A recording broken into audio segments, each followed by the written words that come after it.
This disruption goes way beyond what we see in public. I mean, teams like to say, no, we're very focused. We can compartmentalize things and all that. And the good teams are pretty good at compartmentalizing things. But to think it doesn't matter or affect anything else is kind of naive. So I think it's going to be really tough for him to find another spot. But I've learned my lesson to kind of say no, especially when you get a really talented player. You have to remember, this is 4 teams now. It's not one team. It's not like, do we give them a second chance? It's, do we give them a 5th chance? All right, welcome in. Week 17 is in the books. And for the very first time, Week 18 is on the horizon. And to help us break everything down this week here on the Hurry Up, we're bringing in ex-Eagles and Browns executive Joe Banner. Is the biggest topic of this week, and that's Antonio Brown. We don't need to go chapter and verse over everything that happened. Everybody saw what happened in that game Sunday, Bucs-Jets. Antonio Brown storms off the field. He winds up in an Uber before the game is even over. And on Thursday, he officially was released by the Buccaneers. Each side has its own story. And again, we don't need to go through every single detail of that, Joe. But, I mean, looking at where it is now, and here's the way I look at it, right? In Tampa, he was in one of the most permissive environments for players in the league, playing for Bruce Arians. He was playing for a quarterback who almost unequivocally had his back in Tom Brady. He was competing for championships. So me personally, I look at this, and if I'm another team, I'm saying to myself, if it didn't work there, what makes me think it's going to work where I'm at? But my simple question to you coming out of this is, do you think he's done in the NFL? Do you think there's a team out there that's going to answer that question differently? I've answered this question yes before and been wrong. So I'm very, very careful knowing the old team and, anybody working in the league, it's hard to exaggerate just how big a difference your life feels like when you're winning versus when you're losing. So I'm not going to preclude it, but you have to remember, this is 4 teams now. It's not one team. It's not like, do we give them a second chance? It's, do we give them a 5th chance? This disruption goes way beyond what we see in public. I mean, teams like to say, no, we're very focused. We can compartmentalize things and all that. And the good teams are pretty good at compartmentalizing things. But to think it doesn't matter or affect anything else is kind of naive. So I think it's going to be really tough for him to find another spot. But I've learned my lesson to kind of say no, especially when you get a really talented player. There's so much about the story that we don't know, and so much of it, frankly, that contradicts my experience. I mean, you don't put players on the field before, during, or after a game that are indicating that they're not healthy enough to play. But at the same time, if players practiced even part of the week, and especially Saturday, and then we're good to go to at least line up at the beginning of the game, unless they got further injured or re-injured during the game, I mean, they were in, and there was no question about it.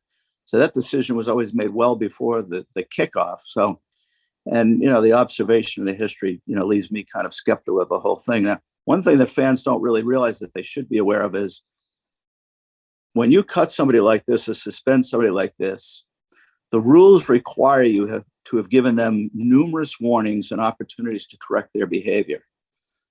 And what that means is Tampa Bay can't come in and say, well, part of this was because he didn't get vaccinated and he lied to us.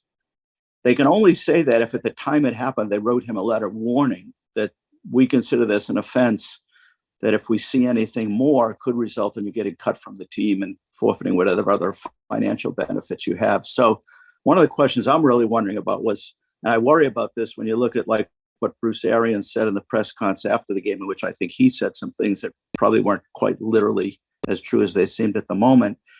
Was Tampa Bay being very careful in documenting things through the season that may have been problematic, and in fact sending him written notices and warnings about how he had to correct this behavior or what the consequence would be? The Bucs are going to have a problem if it becomes a grievance, if they weren't really, really careful and diligent about documenting this, giving him adequate warnings, giving him opportunities to correct whatever behavior was wrong. Now, if you look at the cumulative effect of all the things we saw him do, even publicly, you'd say, well, that more than qualifies. But that's not enough. The way the rules are, if you haven't been properly warning him, giving him ample opportunity to correct whatever behaviors could lead to his termination, then he could actually prevail in a grievance, even if he was 95% wrong.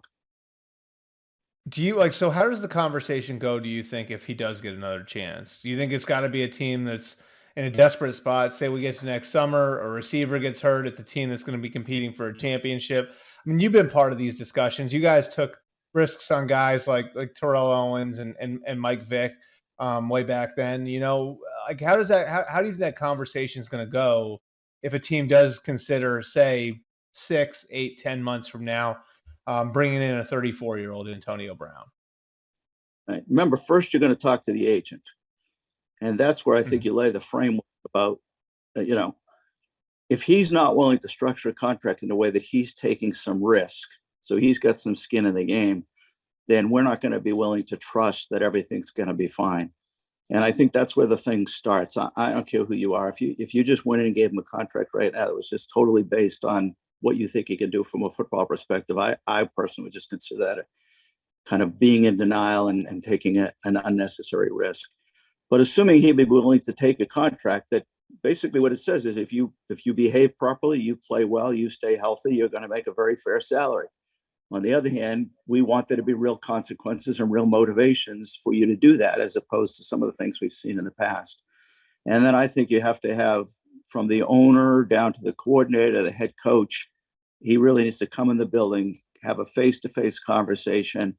And, it's easy to get fooled in those face-to-face conversations. So I think you got to still be careful, but you got to really sit down, drill down, ask them every tough question and really be convinced, because you set this question up really well. I mean, most of us would think if you can't succeed in Tampa Bay with Tom Brady and with Bruce Arians and the way he tends to do things, then where can you succeed? And he'd be very hard pressed to convince me that there's some other situation which now he's going to come in there for 6, 7 months and you're not going to have anything to worry about. And remember, it's not just his behavior. It's what message are you sending to the rest of the locker room? How are they going to receive him? Are we really going to say if he's only got one chance and then it's out, like Bruce said, are we really going to stick by that? Because as soon as you don't, then the wrong player can take advantage of that. And all of a sudden you have a much, much bigger problem, which I think is part of what happened here. But again, we did take a few risks.